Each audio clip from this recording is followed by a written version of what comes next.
Bonjour, hello, Mbote, ça dépend de là où vous nous captez, vous nous suivez. Je suis Maître Trésor Likonza Bolonga. Je vous viens de Kinshasa, en République démocratique du Congo.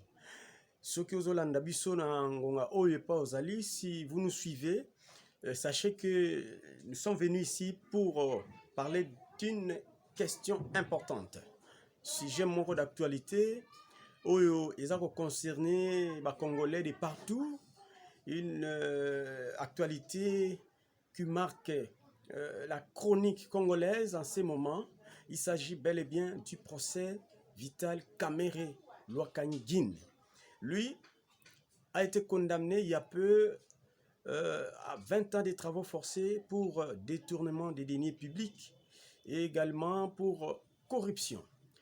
Tout ça, c'est dans le cadre d'un marché, passation des marchés publics dans le cadre du programme d'urgence 100 jours qui a été lancé en début 2019 par le président Félix Tshisekedi Tshilombo.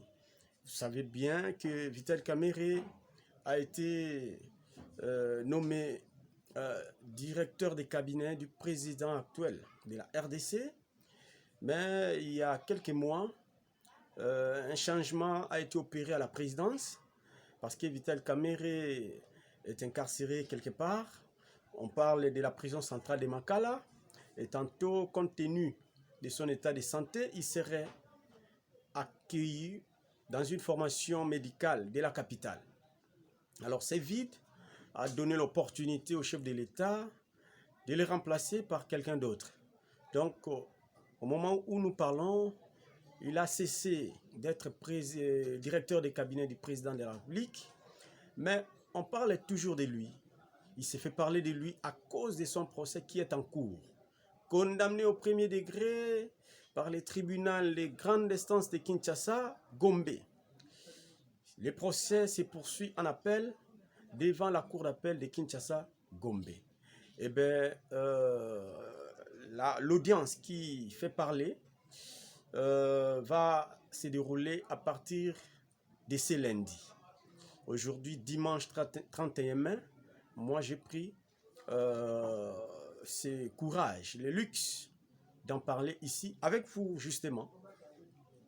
Aux Hollandais partout, vous nous suivez partout où vous êtes. Eh bien, je parle en français, en lingala, parce que chez nous, on parle plus lingala que le français. Bien que notre pays, la RDC, soit le pays francophone le mieux réputé de l'Afrique centrale et de l'Afrique en général. Nous risquons même de dépasser la France parce que le français chez nous devient de plus en plus une langue maternelle. Et bien voilà, je suis citoyen congolais, acteur de la société civile, juriste de formation licencié en droit de l'université de Kinshasa. Donc, 11e année aujourd'hui de pratique des droits. Et donc, vous pouvez imaginer que je pratique les droits comme professionnel libéral. J'évite de citer mon corps pour ne pas déranger certains, mais je pratique les droits. Et bien, comme tout le monde, comme vous aussi, j'avais suivi ces procès en direct de la chaîne nationale. Vous allez me poser la question, mais tous nous avions suivi les procès.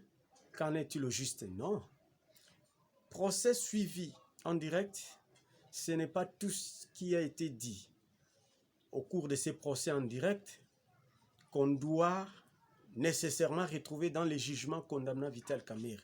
Raison pour laquelle, après que j'ai lu les jugements en question, je me suis rendu compte que il faudrait aider tout le monde à lier ce qui a été dit lors du procès en direct à ce qui est repris justement dans le jugement rendu au premier degré. Ce qui m'a poussé, je vais dire, à produire ça. Vous pouvez regarder, voir, à produire ça. Ça c'est un livre.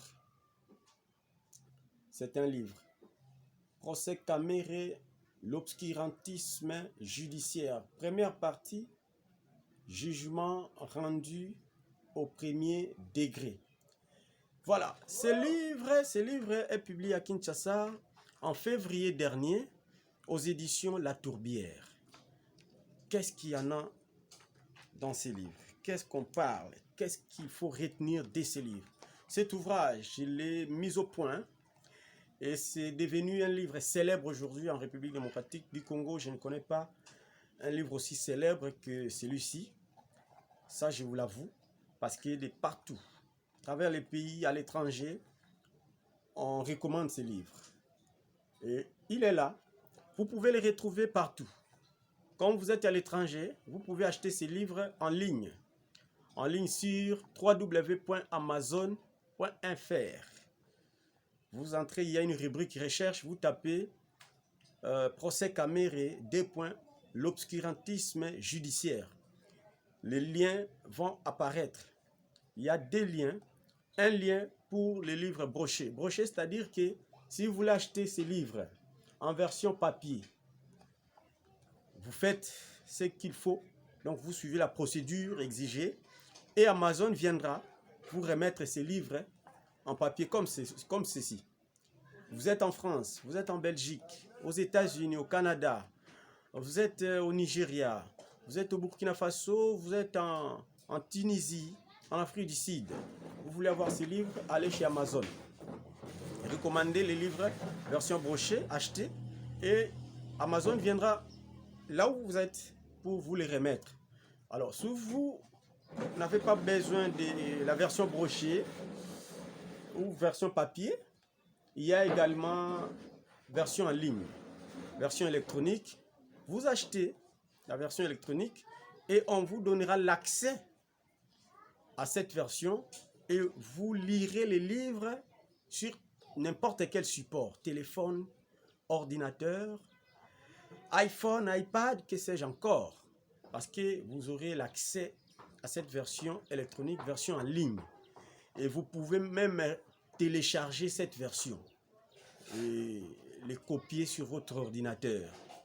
Chaque fois que vous voudrez, vous lirez une phrase, vous vous reposez. Une autre phrase, ainsi de suite. Une semaine, 2 semaines, 1 mois, vous pouvez pratiquement même dans 2 jours lire, même en un seul jour, terminer la lecture de ces livres. Mais vous allez retenir une chose dans ces livres. Les livres sont en train d'alerter l'opinion nationale et internationale sur ce que j'appelle escroquerie au jugement. Escroquerie au jugement, pourquoi? Parce que si les juges du tribunal de grande instance de Kinshasa-Gombe étaient restés objectifs, justes, cohérents, simplement juristes, non philosophes ni politiques, Vital Kamerhe allait simplement être acquitté. Lui et Sami Jamal. Pourquoi? Parce que le ministère public qui a trait Vital Kamerhe et Sami Jamal par devant les tribunaux de grande instance de Kinshasa-Gombe avait mal préparé son dossier. Je l'avoue, je l'ai dit haut et fort, que le ministère public avait mal préparé les dossiers. Lui-même avait déjà ignoré la loi. Pourtant, le ministère public, on l'appelle organe de la loi, protecteur de la loi. Tout le monde, même les juges, peut ignorer la loi, sauf le ministère public. Mais en lisant ce qu'on appelle requête aux fins de fixation d'audience émanant du ministère public adressé aux juges, il est dit que les infractions commises par Vital Kamerhe et Sami Jamal, détournement des deniers publics, corruption, blanchiment des capitaux, ont été commises à l'occasion de la passation des marchés publics. Mais voyez maintenant, le ministère public, après qu'il a présenté les faits, il aboutit à la conclusion que les juges puissent condamné les prévenus à des peines de travaux forcés pour détournement des deniers publics et des servitudes pénales pour corruption, également pour blanchiment des capitaux. L'infraction de blanchiment des capitaux a concerné uniquement Samy Djamal. Détournement des deniers publics pour Vital Kamerhe, Samy Djamal et celui qu'on a appelé Jeannot Mouima, qui était directeur chargé d'import-export à la présidence de la République. Maintenant, la démonstration de ce que j'ai appelé escroquerie au jugement. À quel niveau? Le ministère public a bien circonscrit les procès, parce que c'est lui l'accusateur.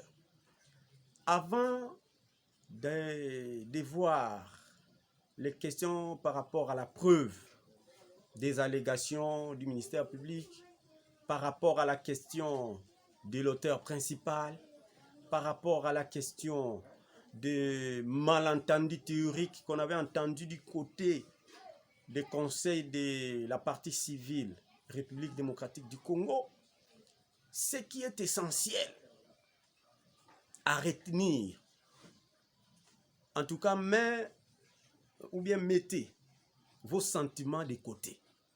Suivez maintenant très bien ce que je vais dire ici. Et si je me trompe, commentez et mettez la preuve que je me trompe, moi, en disant cela.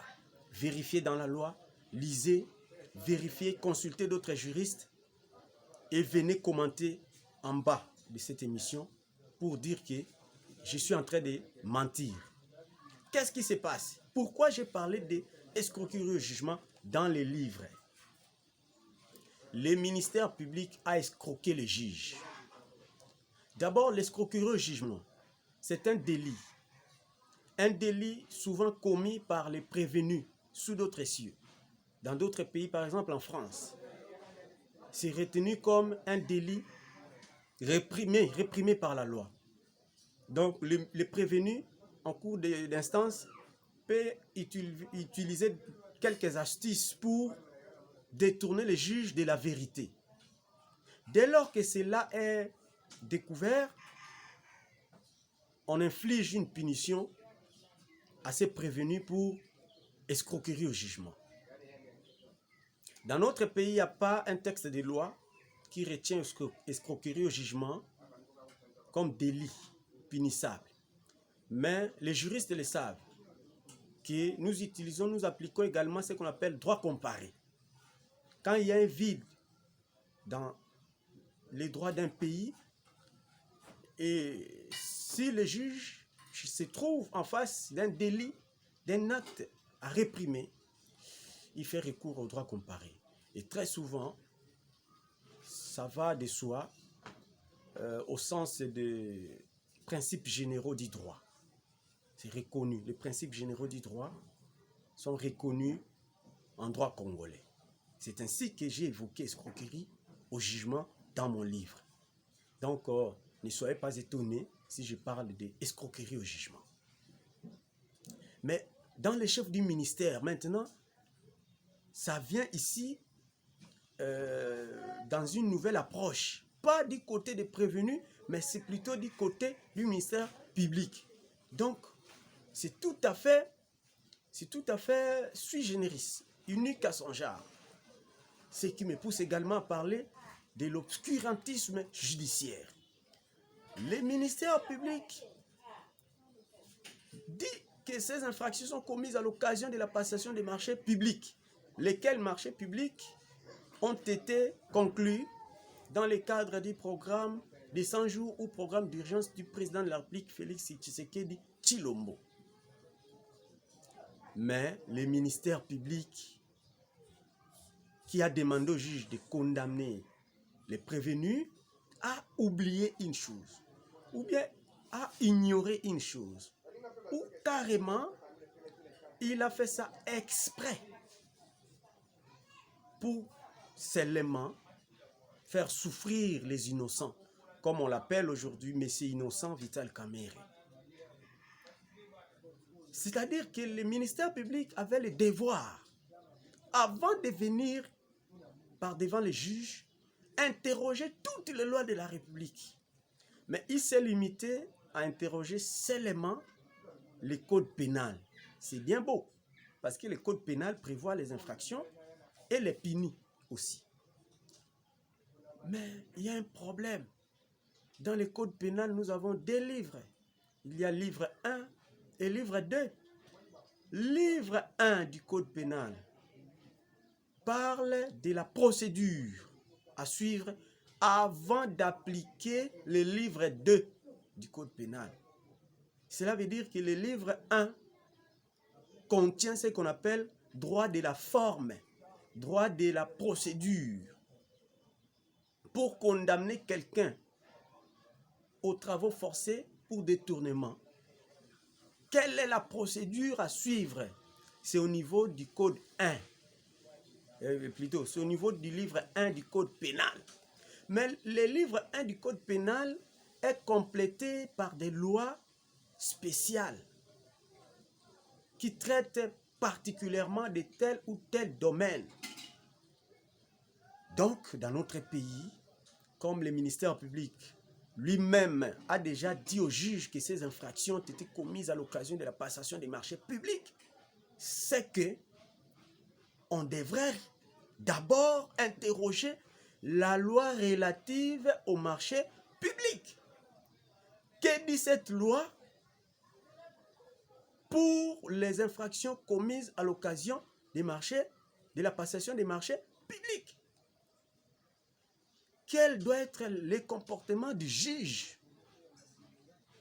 C'est que le ministère public n'a pas voulu faire avant de présenter Vital Kamerhe, Sami Jamal et Jeannot Mohima par devant les tribunaux de grande instance de Kinshasa-Gombe. Du coup, il est sorti de la logique du procès que lui-même a voulu être procès parce que les infractions ont été commises à l'occasion de la passation des marchés publics. Je vais directement à la loi relative aux passations des marchés, relative au marché public. Cette loi date de 2010 dans notre pays. Cette loi qui organise les marchés publics. C'est une loi spéciale. Retenez bien, une loi spéciale. Vous pouvez lire les articles 87, 88, les suivants. Ou bien, restez au niveau de l'article 87 de la loi relative au marché public. Il y a un titre là, intitulé « Des sanctions ». Donc, cette loi est en train de donner maintenant la ligne à suivre pour condamner l'auteur ou présumé auteur d'une infraction commise à l'occasion de la passation des marchés publics. Voici ce que dit la loi relative au marché public. Les infractions commises à l'occasion de la passation des marchés publics, s'il faut qu'on condamne leurs auteurs, le juge doit prononcer les doubles de la peine de servitude pénale prévue pour l'infraction commise par le code pénal. Ça veut dire quoi? Comme le ministère public a dit que l'infraction de détournement des deniers publics, selon lui commise par Vital Kamerhe et Sami Jamal, a été commise à l'occasion de la passation des marchés publics, on devait simplement prononcer les doubles de la peine de servitude pénale. Pour ce faire, le juge devait aller vérifier dans le code pénal pour voir le taux de la peine prévue pour le détournement en question. Ce qui nous renvoie directement maintenant au code pénal livre 2. Parce que le livre 2, c'est un livre qui prévoit les droits des fonds, la punition. C'est-à-dire là, on entre au fond maintenant du procès pour voir l'infraction punissable, les taux prévus et la peine.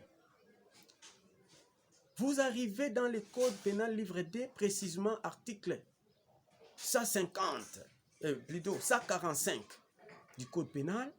Cet article dit que le détournement des deniers publics est punissable des travaux forcés, de la peine des travaux forcés, et non de la peine de servitude pénale.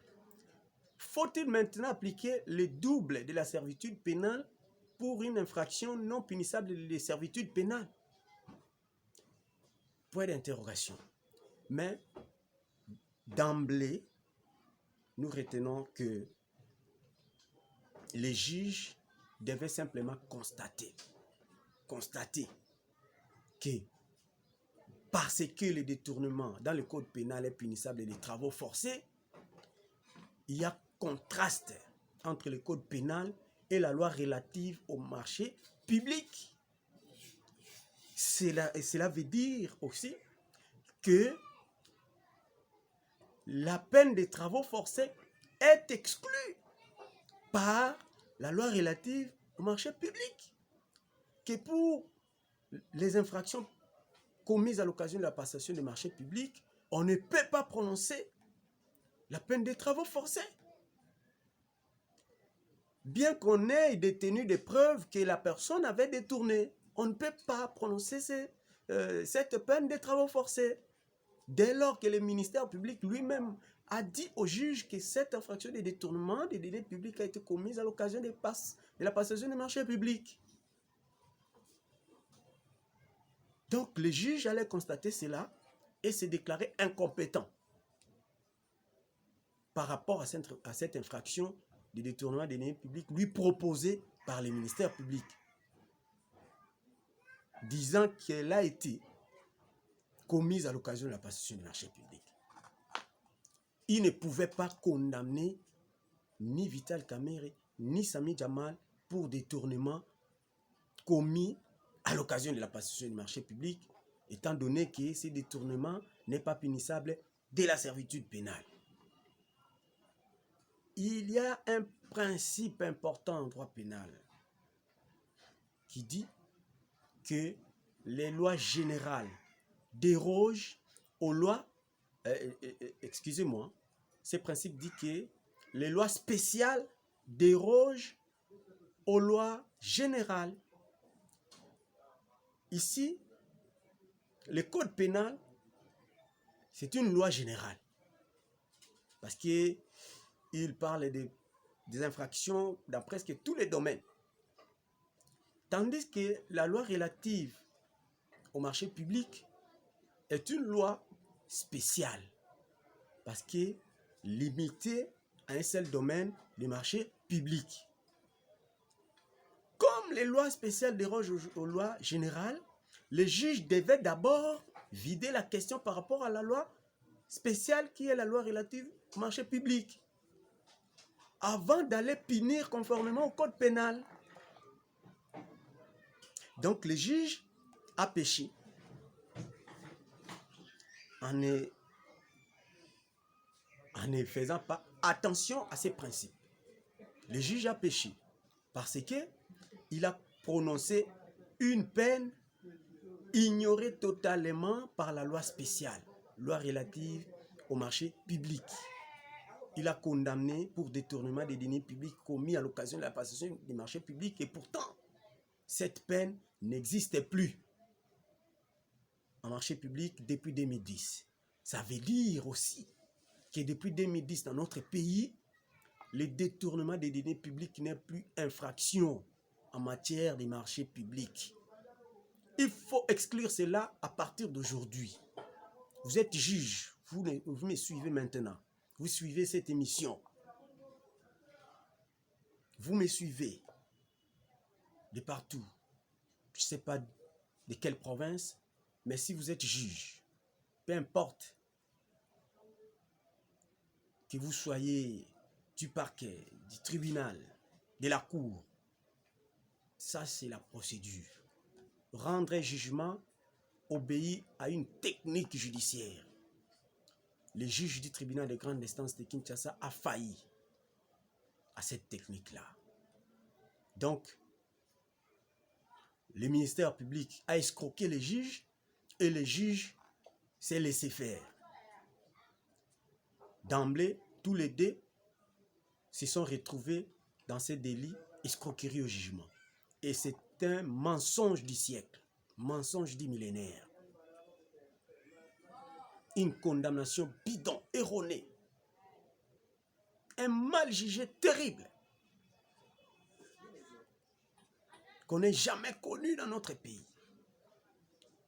Si le juge d'appel est très prudent, il n'hésitera pas pour annuler pur et simple l'œuvre du premier juge. Parce que la procédure a été biaisée. Biaisée déjà dans la requête aux fins de fixation du ministère public. Également biaisée lors du prononcé. Lors du prononcé. Donc ce jugement n'a pas sa raison d'être. J'ai préféré présenter la procédure plutôt que me lancer dans des futilités politiques. Oh, il y a malentendu théorique. Les juristes ne sont pas des philosophes. Oh, si Kamere n'avait pas instruit les ministres des Finances, l'argent n'allait pas être payé et Sami Jamal n'allait pas détourner. Ce sont des futilités inutiles. Vous ne nous échapperez pas. Ce n'est pas ça le procès. La procédure. Les juristes est l'esclave de la procédure. Surtout les juges, le ministère public, esclave de la procédure. Il y a vice des procédures. Si on appelle, on ne va pas nous écouter ici. Les juges de cassation n'hésitera pas. Parce qu'en cassation, on voit la procédure. Et un haut magistrat est ami de la procédure.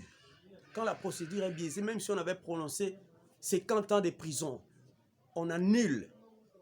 On annule.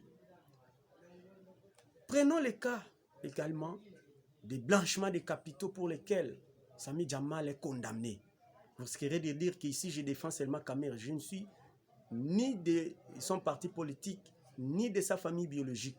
Je suis indépendant, juriste indépendant. J'ai publié mon livre et je partage ma pensée avec qui veut m'écouter. Les blanchiments de capitaux, le même ministère public a dit au juge que Sami Jamal a transféré 10 millions de dollars américains